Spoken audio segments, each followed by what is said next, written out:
निवडणुकाच जर का अशा मुद्द्यांवर होत असतील, बिनसरपरके, कुठल्याही त्याच्यामध्ये तर्क किंवा कुठल्याही त्याच्यामध्ये लॉजिक नसणार आहे, निवड फेक नॅरेटिव्हच्या आधारे जर का आमची पोरं धांगडधिंगा करत असतील, तोडफोड करत असतील किंवा वोटिंग करत असतील, तर मग जे खरं आहे ते लोक कीर्तनं बंद पाडल्या जात आहेत, चालू कीर्तनांवर मध्ये दगडफेक होत आहे, महाराज मंडळींना मारहाण केल्या जात आहे, वक्फ बोर्ड तुमची मंदिरं ऐकवार करत आहेत, तुमच्या आई बहिणींच्या इज्जती सेफ नाहीये, तुम्हाला हिंदूंच्या मिरवणुकांवर हल्ले होत आहेत, हिंदू पलायन करत आहेत, मोठमोठ्या जागा ते सोडून जात आहेत, तिथे मुस्लिम वस्त्या वसत आहेत, मुस्लिमांचं टक्केवारी वाढलेली आहे, 8 राज्यांमध्ये हिंदूंचा टक्का घसरलेला आहे, बऱ्याचशा राज्यांमध्ये हिंदू अल्पसंख्याक झालेला आहे, पण आमचा आलबेला आहे, आम्हाला त्याच्याशी काही देणं घेणं नाही, आम्हाला सोयर सुटत नाही.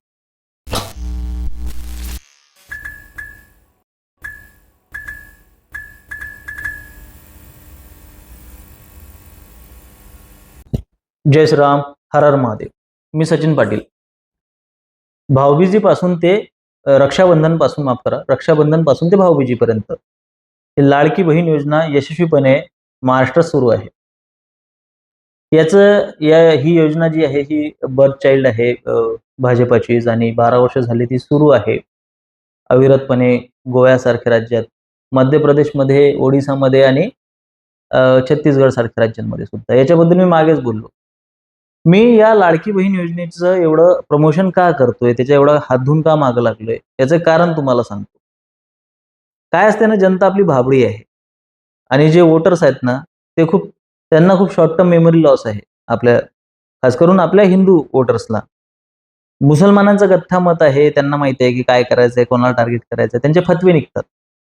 पण आपल्याला फार शॉर्ट टर्म मेमरी आहे आपल्या लोकांची. आपण दीर्घकालीन फायद्याचा सुद्धा विचार करत नाही, की आतापर्यंत काय झालेलं आहे त्याचा विचार करत नाही. सध्या माझ्या हातात काय आहे याचं एक उदाहरण तुम्हाला देतो.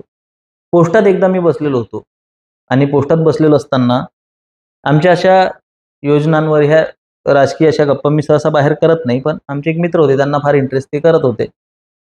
पीएम किसान योजनेचे पैसे घेण्यासाठी, नरेंद्र मोदींच्या पीएम किसान योजनेचे एक म्हातारा तिथे आला होता आणि तिथे आदरणीय शरदचंद्रजी पवार साहेबांबद्दल समोर त्याने एक नकारात्मक टिप्पणी केली. हे म्हातारं 440 व्होल्टचा झटका लागल्यासारखं उठून उभं राहिलं आणि भांडायला तत्पर झालं पुढे येऊन. पवार साहेबाबद्दल काय बोलले, पवार साहेबाबद्दल काय. तेव्हा त्यांची थोडीशी जुंपली, बरेचसे 2-4 लोक. थोडा गमतीशीरच विषय होता. म्हातारा थोडा विक्षिप्त होता. त्याचं कोणी एवढं काही सिरियसली घेतलं नाही.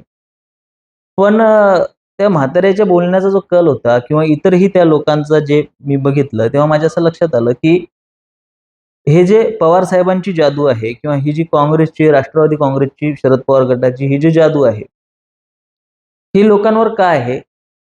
तर या लोकांनी ना क्षणिक फायदा दिलाय सामान्य लोकांना. तो म्हातारा बोलताना त्याला याची सुद्धा कल्पना नव्हती, की हे पीएम किसान योजना ही जी आहे ही नरेंद्र मोदी पंतप्रधान आहेत तिकडून आलेली आहे. एक जो यांचा वोटर आहे, एक जो यांचा वर्ग आहे, हा खूप खूप जबरदस्त एकदम झापडं लावलेल्या घोड्यासारखा सरळ चालतोय. आपल्याला वाटतं, की समाजात जनता एवढी मूर्ख नाही, एवढी भाबडी नाही, असं काही नाहीये. लोकं फार क्षणिक फायदा बघतात. सध्या माझ्या हातात काय आलेलं आहे, सध्या माझ्या हातात किती पैसा आलेला आहे, सध्या ह्या गव्हर्नमेंटनं मला काय दिलेलं आहे. त्या म्हाताऱ्याला या गोष्टीवर इतका विश्वास बसलेला होता, की आम्हाला ज्याही स्कीम आलेल्या आहेत आणि जेही आमचं जे काही झालेलं आहे, हे केवळ काँग्रेसची आणि राष्ट्रवादी काँग्रेसची देण आहे आम्हाला.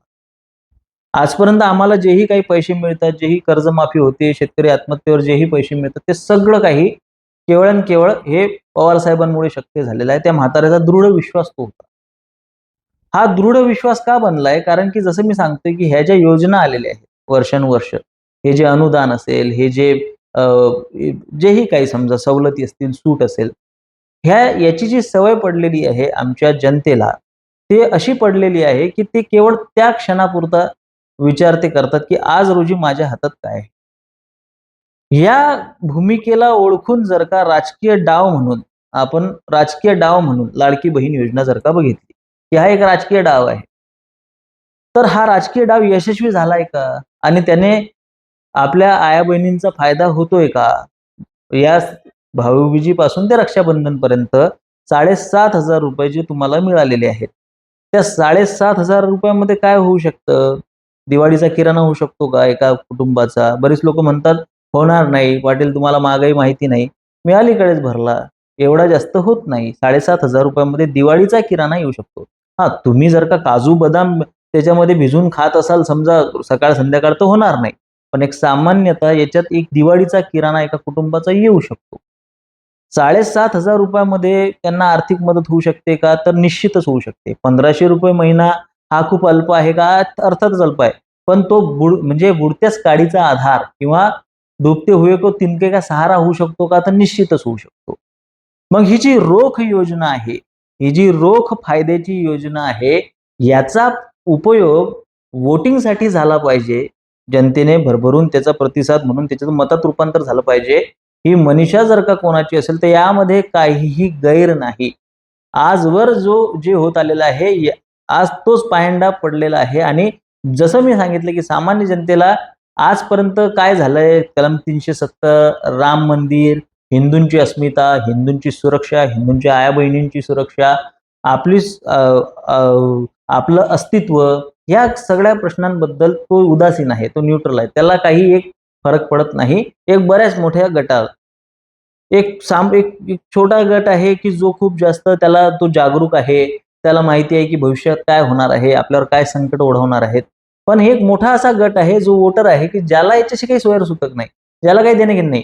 त्या जागृतीचा आम्ही प्रयत्न करतोय. 2014 नंतर बऱ्याच प्रमाणात ती जागृती आलेली आहे. पण 70 वर्ष झाले कथा, कादंबऱ्या, चित्रपट आणि प्रसार माध्यमं, समाज माध्यमं या वेगवेगळ्या माध्यमातून हा सेक्युलरिझम नावाचा हा जो किडा चावलेला आहे हिंदूंना, तो त्याने जे हिंदूंच्या डोळ्यावर जी पट्टी लावलेली आहे, की जो है वो सब कुछ सही चल रहा है.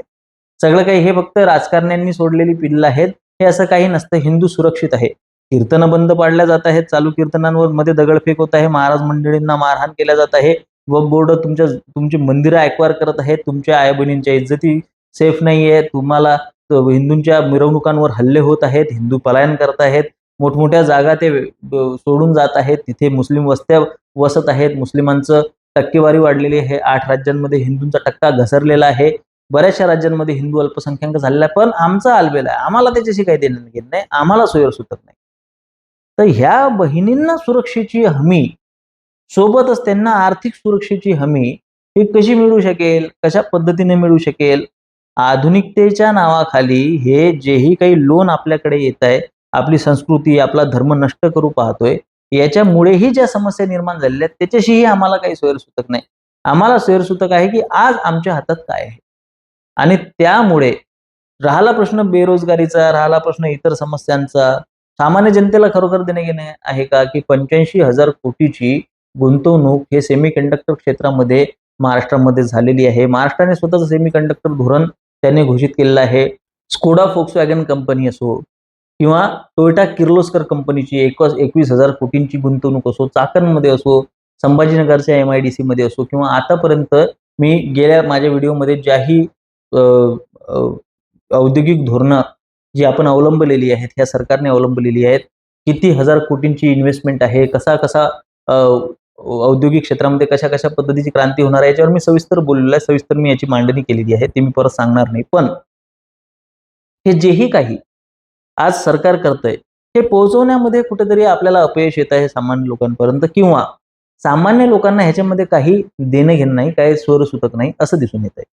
औद्योगिक क्षेत्रातल्या क्रांतीपासून जलविद्युत क्षेत्रातल्या क्रांतीपर्यंत, इन्फ्रास्ट्रक्चरल डेव्हलपमेंटपासून इतर सगळ्या बाबींपर्यंत, शैक्षणिक धोरणातील सुधारणेपर्यंत बऱ्याचशा गोष्टी आहेत, की ज्यामध्ये आपण भाजपाने काय-काय केलं ते सांगू शकतो लोकांना. पण ह्या सगळ्या गोष्टींवर जर का आमचे आजचे फेक नॅरेटिव्ह जर का भारी पडत असतील, जर का कोणीतरी कुठेतरी बोलतंय, काहीतरी फेक नॅरेटिव्ह उभं करतंय, की भाजपाला संविधानच बदलायचं आहे, यांनी 15 लाख रुपये देण्याचं आश्वासनच दिलं होतं, अमुक, ढमुक, टमुक ह्या सगळ्या गोष्टींच्या आधारे जर का लोकं निर्णय घेणार असतील किंवा 1992 मध्ये जेव्हा पहिल्यांदा ओबीसी आरक्षणाचा तो मुद्दा आला, तेव्हा ज्यांनी मराठा आरक्षणामध्ये खुट्टा ठोकलाय, त्या लोकांना आज डोक्यावर घेऊन नाचत, आज भाजपाच्या विरोधात आणि भाजपानेच आणि फडणवीसांनीच मराठा आरक्षण रोखून धरलंय, हे जे नॅरेटिव्ह समाजामध्ये पेरलं जातंय, ह्या नॅरेटिव्हवर सुद्धा काम करायला आपल्याला जर का आपण विचार केला तर म्हणजे साधं एक मला लॉजिक कधी समजत नाही एका गोष्टीचं, की ते मराठवाडा, ज्या मराठवाड्यामध्ये रझाकारांनी आपली लहान-लहान मुलं वर फेकून भाल्याच्या टोकावर झेललेली आहेत. ते मराठवाडा, ज्या मराठवाड्यामध्ये रझाकारांनी लोकांना चिरडलं, आया-बहिणींची अब्रू लुटलेली आहे. ते मराठवाडा ज्या मराठवाड्यामध्ये सर्वाधिक ॲट्रॉसिटीच्या केसेस आहेत असं मी म्हणत नाही. तर असं शिवप्रहार संघटनेने जेव्हा ॲट्रॉसिटीच्या मराठवाड्यातल्या केसेसचं जेव्हा हे केलं, सगळं बाहेर काढला कच्च्या चिठ्ठ्या, त्यामध्ये बहुतांश केसेस ह्या नकली निघाल्यात, फेक निघाल्यात.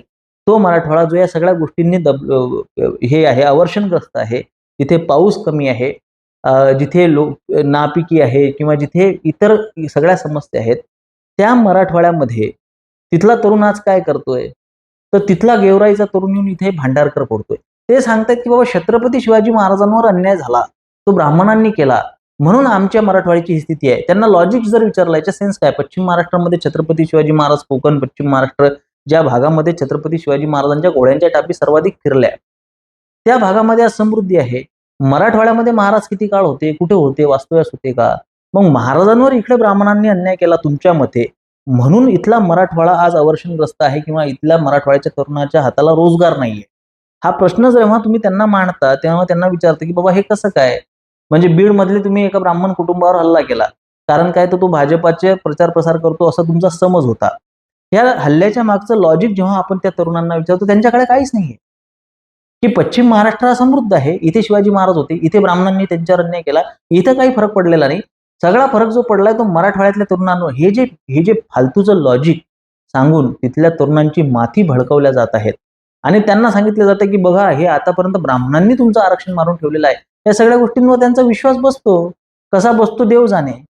या फेक नेरेटिव्हच्या काळामध्ये, हे फेक नेरेटिव्ह इतकं पेरलेलं असलेल्या काळामध्ये जेव्हा लोकांना ताजी वरली पाहिजे, सध्या माझ्या हातात काय आहे, तेव्हा सध्या ₹1500 बहिणींच्या खात्यामध्ये येत आहेत.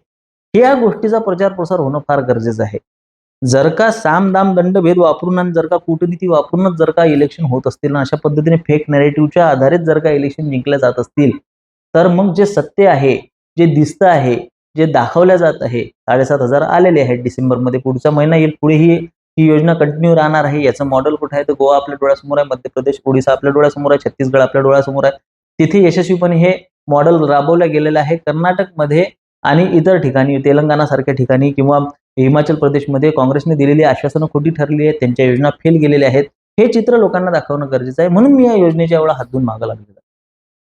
तर जर का निवडणुकाच जर का अशा मुद्द्यांवर होत असतील, बिनसैरपैरके, कुठल्याही त्याच्यामध्ये तर्क, कुठल्याही त्याच्यामध्ये लॉजिक नसणार आहे, निवड फेक नॅरेटिव्हच्या आधारे जर का आमची पोरं धांगडधिंगा करत असतील, तोडफोड करत असतील किंवा वोटिंग करत असतील, तर मग जे खरं आहे ते लोकांपर्यंत गेलं पाहिजे, ते जनतेपर्यंत पोहोचलं पाहिजे.